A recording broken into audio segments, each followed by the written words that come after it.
Welcome back to the THM Podcast, where we talk about some of our favorite movies, TV shows, and pretty much anything we just want to talk about. Today, we're going to talk about the Men in Black franchise. We just saw Men in Black International. I am Mike Candelet. I'm Daniel de Sangre. I am Jose Ramos. And we are Too High McFly. Who wants to give a history of the franchise? Started back in, 1995? Was it 95? 95 or 97? With Will Smith, Tommy Lee Jones, and Rip Torn. Rip Torn. That's got to be like the fakest name I've ever. That's got to be the fakest real name I've ever heard. Rip Torn. That was back during like Will Smith's prime. That's when he was putting out gems every summer. That's when he was known as Summer Will. 97. He never was known as Summer Will, No, but it was technically Summer Willie. yeah, Willie. but I call it Summer Will. But yeah, in general, I remember I loved the intro to this franchise. Coming off of like Independence Day, Bad Boys, and all of those, this was just another hit on Will Smith's docket. And I watched it. I remember I was like, "This is so like fresh and refreshing." It wasn't your regular like alien movie, and this world they were building, the mystery behind it, like it was so good. Yeah, because Will Smith had that. He had those years where like if his name was on a movie, you're like, "Shit, this is gonna be good." Oh, he was a huge. And then Wild Wild West happened, but that's a completely different it conversation. was the one blip that he had during that little run. Yeah. That he, But with this, you had Will Smith, as we mentioned. He was Mr. Blockbuster, highly charismatic. And then you had him alongside the deadpan Tommy Lee Jones. And who would have thought that would be a perfect combination? a man with a face rougher than his voice. Tommy Lee Jones. You gotta at the same time though, like that's the perfect comedic combination. Is you have that charismatic, outgoing, always cracking jokes guy, Dude, and then it's you just have Deadpool and Cable. Then you just have the straight face, like I don't know what you're talking about, serious, all that, and it works so fucking well together. And you don't get any more dead face than Tommy Lee Jones. No, No, his face died about 8 years ago.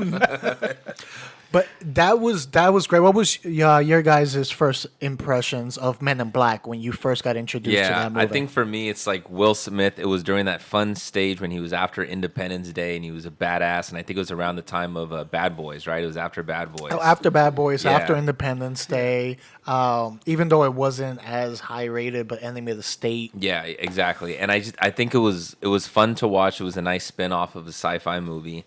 But with Will Smith, I love that the movie started off with his point of view, and you're seeing him almost try to make this, and he doesn't even know what it is, right? He's going through these tests.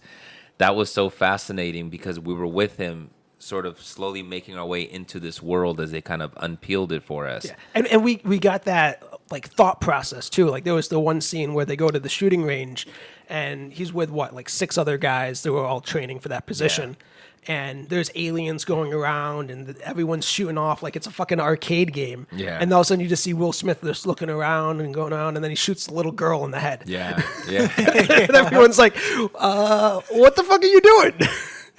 And he gives the perfect description of why he did Yeah, it. because he's like, the aliens are just hanging out. Like, look at that guy's hanging off of a lantern. He's not doing anything wrong. Now, she was holding I think it was like a trigonometry book. And he goes, and she's like 6 years old at night. Yeah. That doesn't add up. And all these aliens are around her, and she's acting like it's no big fucking deal. Yeah. Like, that's some sketchy shit. I remember watching that. I was like, he's right. He's right. That little girl's very suspicious. And that's what Tommy Lee Jones said. Yep, he was right. He passed. In general, it's by far the best one in the entire series. Yeah. And then we ended up with the sequel, Men in Black 2, which did well financially, did well in the box office. Good villain. But I feel with this series, starting with this, it's just kind of declined every movie. So 2 just wasn't on par with 1. They couldn't recapture that magic that first one gave. Because it was so fresh, I think, the first one. Yeah, so I think part of it is not so much the movie's fault, is that the first one was fresh, gave us something completely new. By the time we got to 2, we already knew about this, and it didn't add enough new stuff to surprise us. Well, it also kind of suffered from like Jaws 2. Like they didn't plan on making a sequel. At least that's what it felt like. Because the end of the first one, Tommy Lee Jones's character, what was it? He retired. K. Yeah. K, he retires, has his memory erased, and then all of a sudden it's like, oh, well, we need him back. So let's figure out a way to get him his memories back. Yeah, and the storyline for that one was they had to go find him at his retirement home that he was, and they had to, Which is a post office. Yeah, they needed information from him, so they went there to get his memory back and join in so they can pull that information because they needed it to save the world. Yeah. And then we get to 3. Like with part 2, it was basically the exact same storyline as part 1, right? Yeah. Just this alien that's trying to take over. It's like we saw that already, and it was the exact same thing, except now it's like who was it? Lynn Boyle? What's her name? Yeah, she was the changing one. Yeah, like the seductress one or whatever. But and then part 3, it's like it's almost the same thing again, except he just goes back in time and does it. I honestly don't even remember watching part 3. I don't think I ever watched part 3. I saw it once. So the storyline, the storyline with that one is that one of the aliens that in the past K defeated, blew his arm off, imprisoned him, and then he also put this shield around the Earth to prevent his kind from attacking, and they ended up like dying off. Well, when this alien escapes, he decides he wants revenge, so he goes back in time and he kills K. So in the future, I was saying K stops existing, but for some reason, it doesn't affect Will Smith's character's memory. He still has memory of K, and no one else does. Yeah. And that's when they figure out, oh, there's something wrong with the space continuum. And they're like, we got to send you back in time. K's in danger. Which also explains them explaining a plot hole in the movie. And it was just like, don't worry about it. Like, this was going to happen. You're just going to buy it. Yeah, you're just going to eat it up. Why? Because if you came back for a third one, clearly you're dumb enough to sit here and sit through this. So is this going to be a This Is Bad podcast in the future? No, it might have to be. 3 just wasn't good. I don't know if it's on the level of This Is Bad, but it wasn't good at all. The good thing about it is that Brolin did a pretty good Tommy Lee Jones impression. And that was a good thing that we got from that one. Yeah. All right. Do we have anything else to talk about the franchise-wise, or do we want to get into Men in Black International now? Let's get into it. All right, we're going to get into Men in Black International after the break. So if you haven't seen it yet, this is a spoiler warning. Pause it, go see the movie, come back, check us out, and we'll give you your thoughts. But in fair warning, you may just want to listen to it and may not even want to waste your time watching it. There's that huge possibility. All right. All right, let's get started.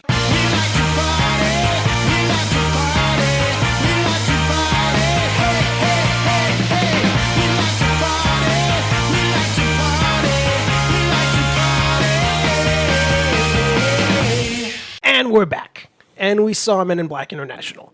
And what were your guys' thoughts? It surprisingly wasn't as bad as I thought, but it also just wasn't a good movie. It was just boring. It's kind of like part 3. I watched it, it started, it ended, and then I moved on with my life. So in like 5 months, you're not going to remember anything about it? Yeah, I'm not going to remember it probably in about a month. What was that? It's weird. It's not, like Dan said, it's not a good movie.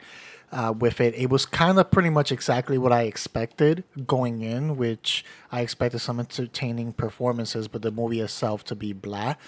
It feels like the same feeling you got with 3, same feeling you got with 2, where they're just kind of spinning their tires in place, not giving us enough new entertainment value, which is very low on it. Yeah. And this is, Men in Black is a movie, it needs to be entertaining. Like, it's like Jurassic Park, like all the sequels, Jurassic World, like you need to be entertained during that movie. Because after the first wow factor, you're not going to be able to recreate that anymore. And that's kind of the hard part with it, is because if you nailed it the first time, how do you do a proper sequel, right? You have to add a new spin on it. You have to keep it fresh. Otherwise, you're just repeating it, and it's a diminished version of it. You can't improve it. And that's the thing with it. With excuse me, with the new, they changed their director. F. Gary Gray now. Yeah. But he's solid. F. Gary I know, Gray's exactly. Yeah. So going in, that's the little bit of hope that I have for it. I'm like, okay, change in regime, change in director. Maybe there's a new vision coming in. The movie is gonna offer us something it didn't. They changed the two leads in the cast, and it's two talented leads in Tessa Thompson and Hemsworth. So I was like, okay, maybe my expectations are just too low. But it just, even with the change, it seems like he used the same manual as the past director, and it just felt the same. Yeah, it did. And I would say, like, if you say it's directed by F. Gary Gray, right? He did Straight Outta Compton. So he kind of has, like, a little bit of that urban feel to it. Set it off. Yeah, you have Tessa Thompson and you have Chris Hemsworth, who did Ragnarok, right? It was more edgier. You figured this movie was made to have that more kind of urban, fresh, young feel, and it just didn't, which tells me that the writer or whoever wrote this script was not that type. Like, they should have F. Gary Gray touched it. So what you're saying is essentially going into a food metaphor. It's all the ingredients were there, but somebody had a huge typo in the recipe. Basically, that's exactly what it was. Because it's like, it just ruined it. I mean, even the music that they used, it was too much like the original Men in Black. And I think that's where they failed, is there was no fresh take on it. It was new actors, but even the songs that they used was just old. It was out. It was like, why make these sweeping changes if you're going to keep the elements of the movie the same? Especially if it didn't work the last two times, unless they believe it worked because the last two times it made money. But that is not a barometer for quality. But that's what a lot of Hollywood is now with these like franchise movies. It's a name. Like, we're gonna make money off of it. Jurassic World 2: Fallen Kingdom is a perfect example of that. The first Jurassic World, I wouldn't necessarily say it was great, but it was a good follow-up to the first Jurassic Park. Yeah, it's IP. And then they just banked on the name. Mm-hmm. And just like we talked about in our last podcast, it was the same thing with X-Men. It always kept making money regardless of the quality of it. So they just kept putting it out and sacrificing everything else. And that's what sucks, is that's when you start... Obviously, the film industry is a business, right? You have to make money if you're going to put money into it. But when you start putting those business people behind creative decisions, that's when you start getting these low-quality movies, because it's becoming that, right? If the quality of the product doesn't matter and you're making money, then why spend the extra time to create, creative quality? Like, you don't need to, essentially. But that's why now I'm glad these movies are tanking, because it's teaching them you need quality. Yeah.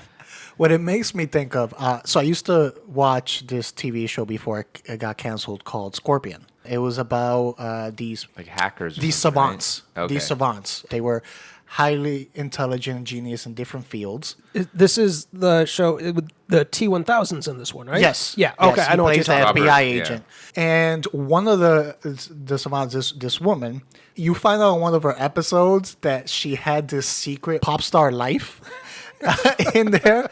But what she did is she put intelligence, she put math to it, and she figured out an algorithm of making a hit song. Pop song, yep. So it had nothing to do with the music. She was just like, okay, this is the formula. This, put this and this and this together, automatic hit. Yeah. And it was a hit. And it made... Dude, you know what's crazy? That is a thing. Yeah, That is a thing. yeah. Like, that really is pop music. And that's what it reminded me of with some of these movies, where these business people who are more about the business than the creativity of it are saying, okay, to make a money-making movie, we need element A, element B, element C, element D. Regardless if it's good or not, you have these four elements, people are going to go. So have two attractive leads who have charisma in it.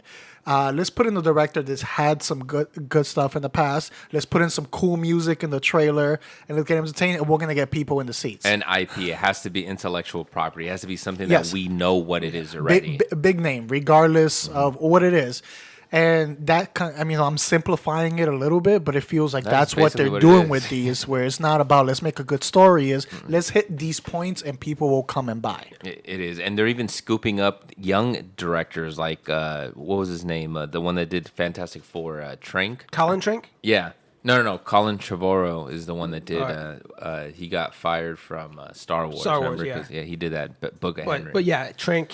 He Yeah. did. What was he did Chronicles. Chronicles? Yeah. So he did one small movie, And that was so good. and I love that movie, but that's enough. They'll scoop you up and they'll throw you in a big, multi-bloated, budgeted movie that he had no business doing. He wasn't ready for that. Do you think that is a strategic format? Because if you get someone who's fresher, someone who has less experience and is starting to build their resume, they're easier to control within their format. For them, it's smarter, but here's why I think it's wrong is because that filmmaker never established their voice yet. So if you can't add your voice or style to the property, that's when it becomes these throwaway Dark Phoenix movies where nobody cares about. But when Tim Burton touched Batman, it looked like a Tim Burton movie because he had his voice already.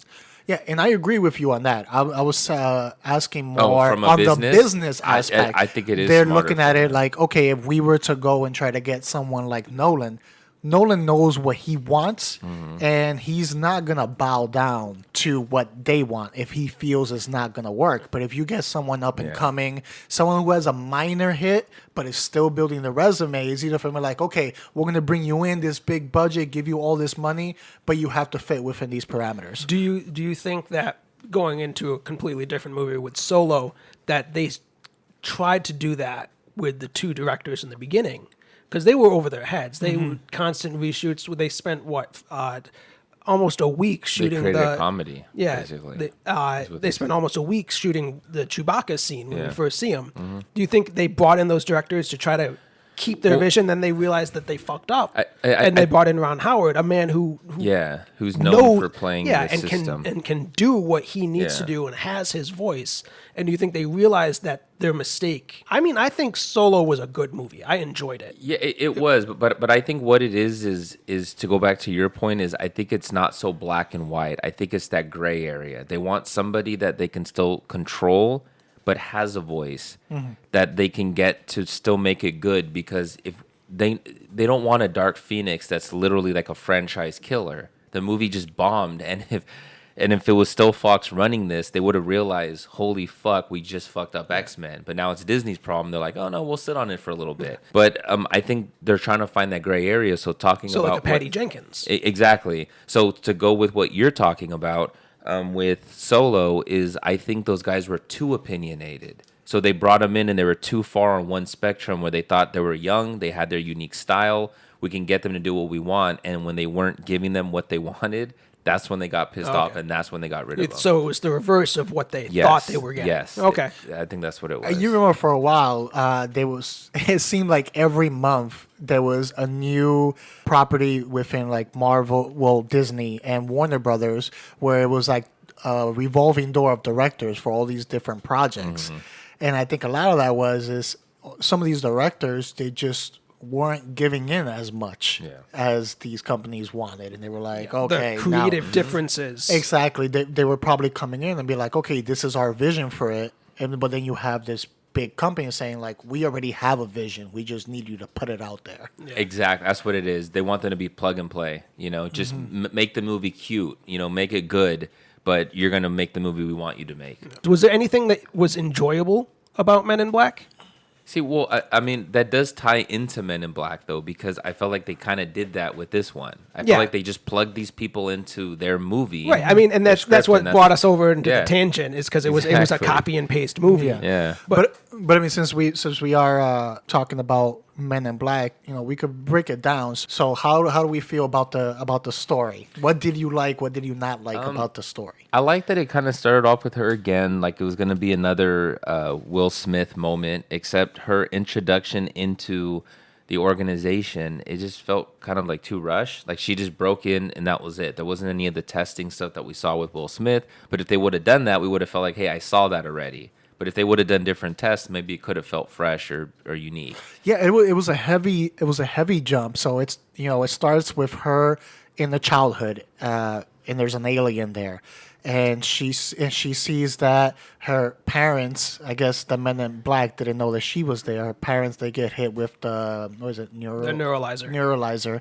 and get wiped, but they didn't wipe her because they didn't know she was there, and she lets the alien go free. And then it jumps to like 20 years later where she's applying to government offices, and you're not seeing her do this stuff. They're verbally telling you that she's tested high on everything, guns, intelligence, like everything. They're telling you that. Then she finds it. This is all within the first like 10 minutes. Yeah, and then there was one throwaway line that when we were talking about it, I don't think you guys caught. The new head of the Men in Black, is going through her resume. It's like, did she really hack into the Hubble telescope when she was 15? I was like, yeah. I was like, well, why didn't we recruit her? It's like, oh, well, if it was the old agency, we probably would have. It just goes into like they're trying to rebrand this entire thing, like out with the old, in with the new, new set of rules, new requirements, and everything like that. So yeah, and again, it's unfortunate that what's ironic, I'll say about that line is that they didn't do that with the movie. It felt like the old organization. Yeah, they all kept it the same. Same soundtrack. I think overall with the story, it was just very bland. It was so damn basic. Rookie coming in, shadowing the veteran. We get, just like X-Men, nameless villains for much of the movie. They come in, don't talk much. There's an item that both the bad guys and the good guys are trying to get because it's going to destroy everything. And then they have to stop them, and then there's a mole. So it was just very basic elements. There was nothing fresh about the story at all. It was just like, you've seen this 100 times if you've seen enough movies. And I think that's where the story suffered. It is the whole time there was no surprises in it. Nothing that made you go to the edge of your seat. Nothing to like make you open up your eyes wide. Like, okay, this is a good part. Never got that in the story. Yeah, I was just watching back, and at one point I was like, I don't have a watch. I can't check to see how much time has passed, because how much do we have left? I will say this. The only thing that I liked overall, or at least the thing that stuck with me, was the Kumail character, the little tiny alien He was guy. the best part of the movie. I liked him. He was funny. I think him and Tessa Thompson's interactions chemistry was good. Were the best part. My queen. When your best character is a CG character, you fucked up somewhere. Well, there we go. We'll take this opportunity to go into performances. The element between all three of them, I feel, was a strong. That's what kept this movie from being a complete disaster. Yeah. Is the fact that those three on screen together were entertaining. They had good chemistry. The banter between them was pretty good. Yeah, you had your misses, but you had enough little hits in their banter, and that's at least what kept this movie from being completely unwatchable. That was the entertaining aspect of it, was whenever it was them. I bet you a lot of it was like improv with Chris Hemsworth. Didn't it feel like that? Like when he was talking, especially to C, and they're going back and forth. Remember, he's like, oh yeah, you're just jealous. No, I'm not. Yeah, you are. I can tell you're jealous. Look at you. You're jealous right now. Yeah. That all felt completely You improv. wish you had a puppy, huh? Yeah, exactly. And that's why I was like, man, this feels a little bit like Thor right now. Yeah. I'm saying I'm sure it was. I don't mind it. Like, I feel like you had to. You had to. Those are your best pieces. Let them work That's in it. there. Let them do their thing. And isn't it amazing like how far Hemsworth has come? Like, just think so when you first saw him on screen and everything. He died in the first 5 minutes of Star Trek. Yeah. So the things you've seen him in to get to this point where it's just like, holy shit, this guy is funny. Like, he's got good comedic timing. He has a lot of charisma on screen. He does. So that was great to watch. And then him and Tessa, that's the third movie that they're both in. Well, because technically Infinity War Infinity and War, Endgame and this. Yeah. Second franchise, third movie. Yeah. Together, and they blend very well together. Yeah, they really did. And I thought like you said, Chris Hemsworth has a lot of really good comedic timing. His character, like when they did the whole intro and like, with the, I don't know what it was, like some little drug thing or whatever they had. That Oh, the drink? around. Oh, yeah, yeah. the It was drink like thing. It was in like some back speakeasy where but- they're playing some shady game. Like some gambling thing. Yeah. But they really made it look like a James Bond kind of deal. And I was so much more interested in that story than I was throughout the rest of the movie. Like, I like Tessa Thompson's character, but Chris Hemsworth, like I wanted to see more of like this James Bond, like with these aliens, and he even slept with one of them. It's like, how does that work? Like, does she have genitalia? Suction like, cups. Apparently. So, The squid arms. yeah. So who won in that one? But that was good. No one else really stood out. Like I said, the villains, they didn't really talk much. They had cool powers, but they didn't talk that much. And They could fucking dance though. Yeah, they could. They could fucking dance. Except the two cosmic guys. Those ones couldn't dance as much. They were kind of weird. It was like they were having like seizures right there on dance floor. Liam Neeson, Yeah, he he's was solid, serviceable. man. I mean, he didn't do bad, but his role didn't require much. Agent O was good. Yeah. The scenes that she was in, she brought attention to herself. Because Great of actress. Tamara Thompson. Like, Yeah, I was gonna say Yeah. she's She solid, can- man. yeah. She can Did act. and Agent C wasn't bad. He played his role liked him. correctly, and he had good interactions with Hemsworth. So performances overall, the main people weren't a problem. That's it. I think overall, I wouldn't even say the performances was the problem. The problem was just the story, Yeah. and then to me, the soundtrack, the music. It just felt old. Like even when you're seeing them pill out in like that car and it was to be badass, they're just playing Men in Black music. It's like, man, like play something more, something a little more urban. Like meet the tone of these younger Yeah. people. Like it's a younger generation. Something from today. Something from today. Don't play something from 1997. Like, The Men It's in like Black song. It seemed like they just went back into like that Missy Elliott collection. yes, that's what it Just felt like like, this man. stuff. Yeah. One other aspect of it that I myself wasn't a huge fan of was some of the visuals that we saw in this. Is Just there anything particular that sticks out in your head? yeah, a lot of it was just the things transforming into other things.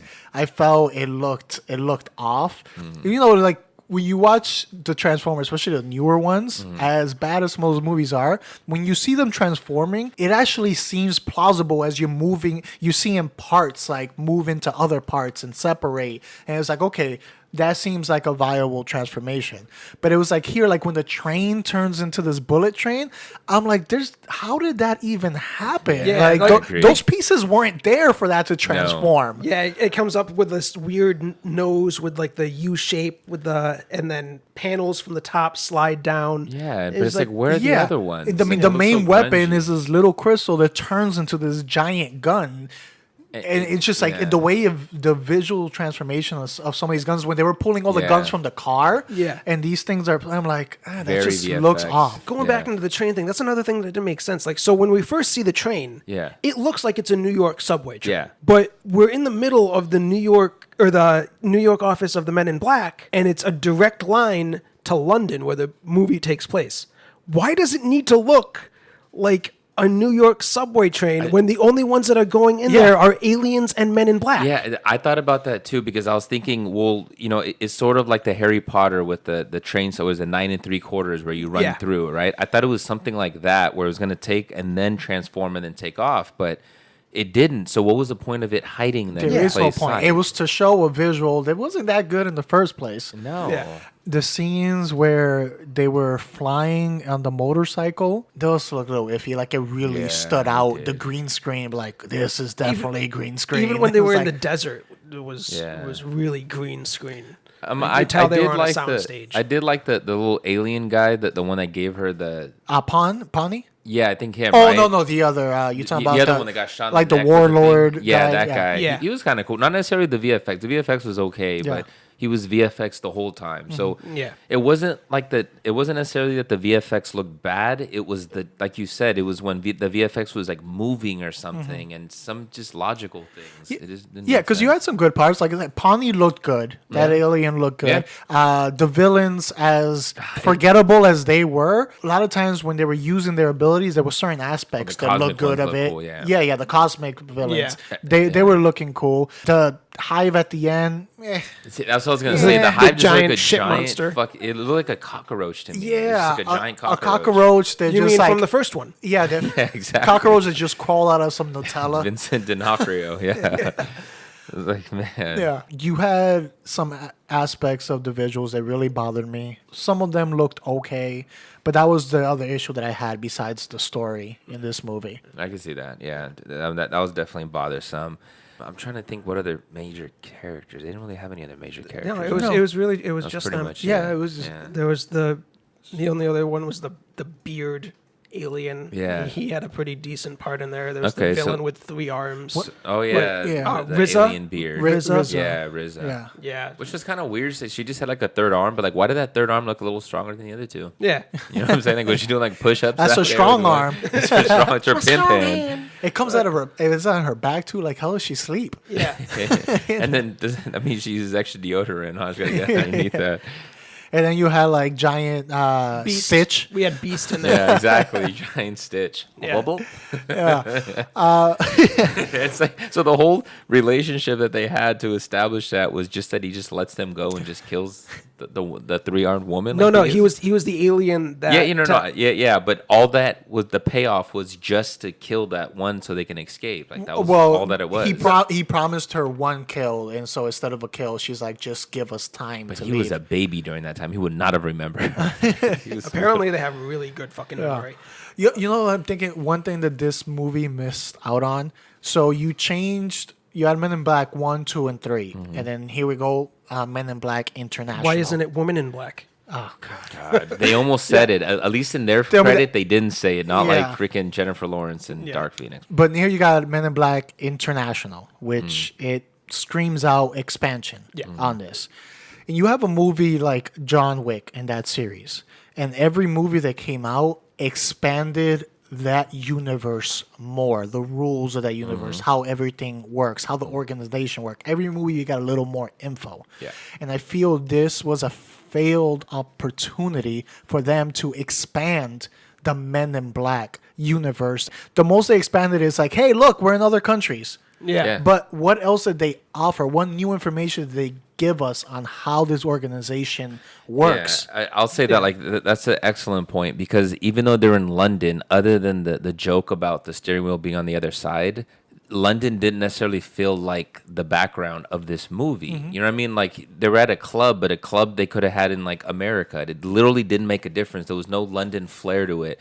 Do you remember how in Kingsman and then in Kingsman 2 when they were on the other side, you know, when you saw the American one. They start in England and then they go over to America. Yeah. And it's 2 completely different organizations. Exactly, and you get the sense of that. Yeah. You could feel it. You know, the background. They use their background to the storyline. In this one, they didn't do It's that. the world building. Yeah. They missed that opportunity. They, again, spinning their wheels, stood in place. So with that, because it was a huge missed opportunity, we've had now 4 movies of essentially the same thing. Should they continue with Men in Black? I have a very easy response to that. Okay. Old Yeller time. Time to put it down. Take it out back, say your goodbyes, one to the back of the head. Are you going to go that harsh then? I would say, okay, I think with Men in Black, there's potential there to take it into a new direction. They just have to do it right. They haven't shown for 3 movies straight, that's part 2 and part 3 and part 4, that they've done it right. So if they're not going to do it right, then yeah, put it out of its misery, step on its throat. How would you do it right? Okay, so what I would do is they've already focused on America, so going to London doesn't make a difference. It feels almost the exact same story. If you take it intergalactic, like if you go to another planet and you take them in space, that would be very interesting. So if we saw them go to like an alien planet and they're doing stuff there, you can literally build it would feel completely original being in another planet. You have all these new technologies, new ships, new creatures.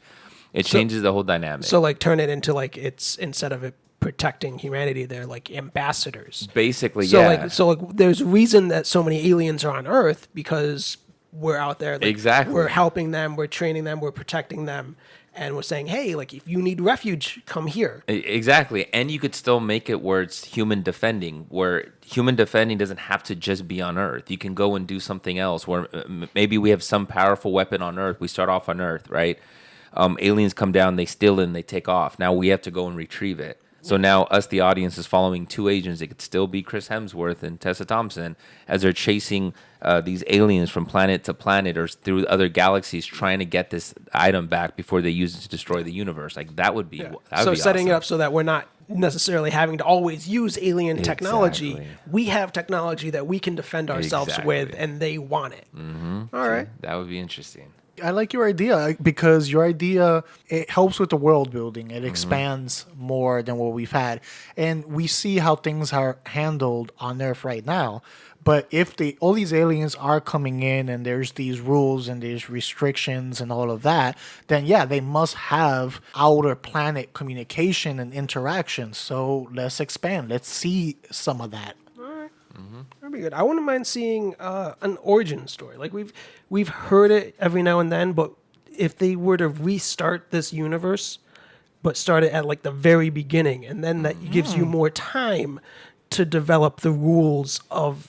Would you want to see something like in the 50s, 40s? Like 50, what go era? go with Roswell. Okay. Like Roswell being the first interaction, which I think they referenced in the first one. It was, or was it something in New York? I don't remember. It's been a but while. but there was some instance that first contact moment where they create this new government agency, and it's them figuring out the rules and how to accommodate everything and what they're doing, and showing that aspect of it, showing them trying to protect an ambassador that's there and becoming like a secret service to this foreign entity, and then again build the world, build the rules up from that moment. Then you can go through time and show them evolving at each movie and developing and going on, and like, oh, we haven't had to deal with this before, now how are we going to deal with it, rather than just, oh, hey, here's a gun. Yeah.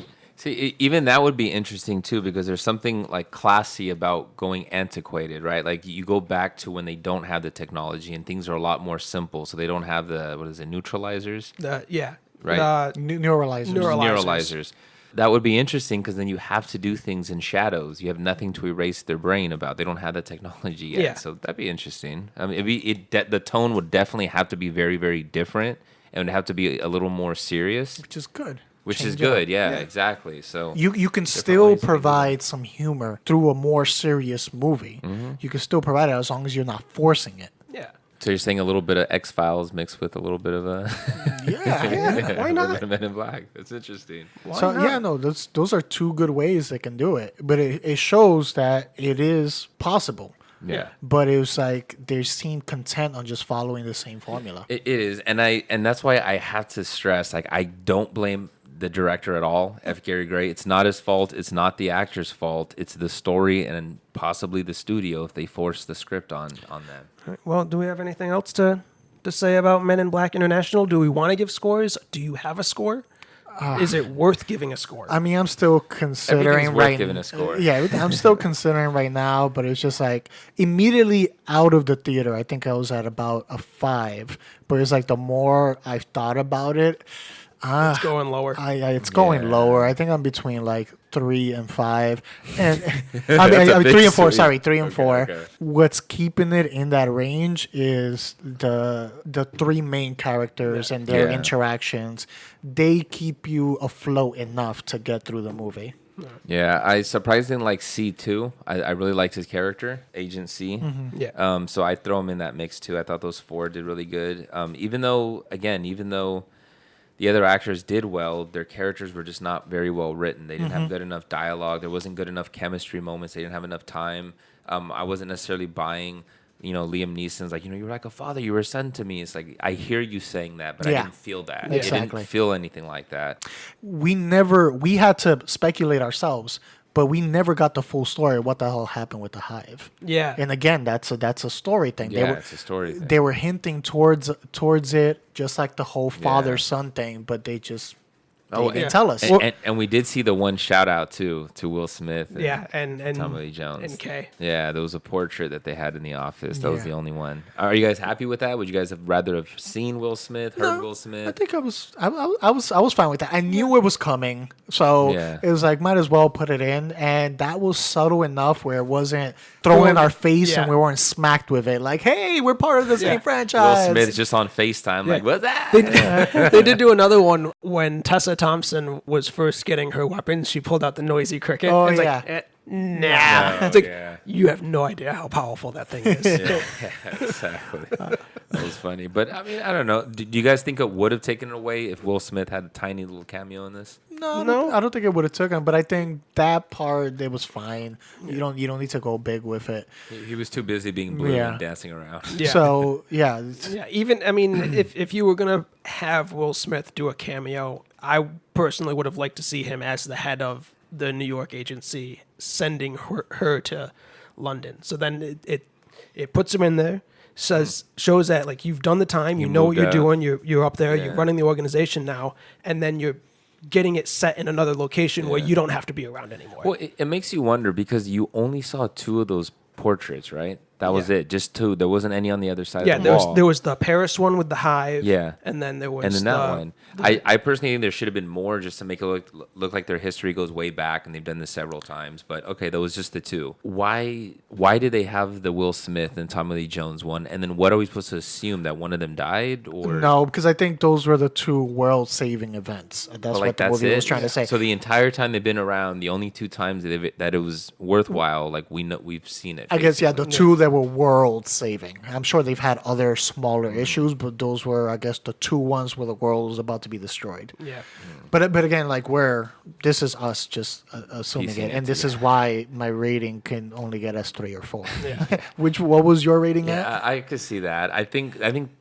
See, I want to say like a 4.5, but no, it's like the leads is what brought it up. Visually, there was some appealing things, but there was just they did nothing. It's not even vanilla flavored. You know what I'm saying? It's almost like a bland. It is a white flavored or white colored ice cream, but it's just like flavorless. It's even sugarless. There was nothing. There was. I can't even say I'm full. This was sugar-free almond milk. Yeah. No, it was. I mean, I'm at the same thing with you. Like, I am comfortable giving it a 5 because it wasn't bad. It wasn't horrible. It wasn't the worst thing in the world, but it definitely wasn't good. It was that middle of the pack. Like, oh yeah, no, that was cool. I'd probably do 4. I think I'd probably go out of 4. And I had a big problem with the Liam Neeson. You know, the final little climax. That reveal.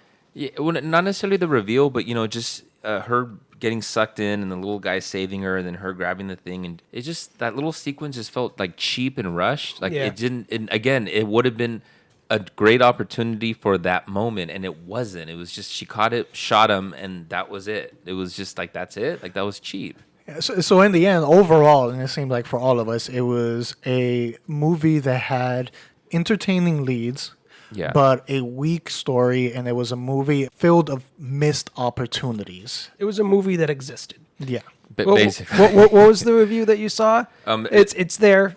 It started. It ended. That's exactly what it was. It was a movie. It started. It ended, and I walked away. Like that's what it was. What was the best part of the movie? It was Dan Murrell. Well, my pizza was pretty good that I was eating. Yo, that barbecue chicken pizza that I had was fantastic. I had a really good chili hot dog. When with cheese. food is the best part of your movie, you know you made a bad movie. Exactly. All right. Well, anyway, we're getting off track here, so we should close this out. Do we have anything else to say? I think I'm about to be neutralized. Yeah, we're gonna go erase this movie from our memories.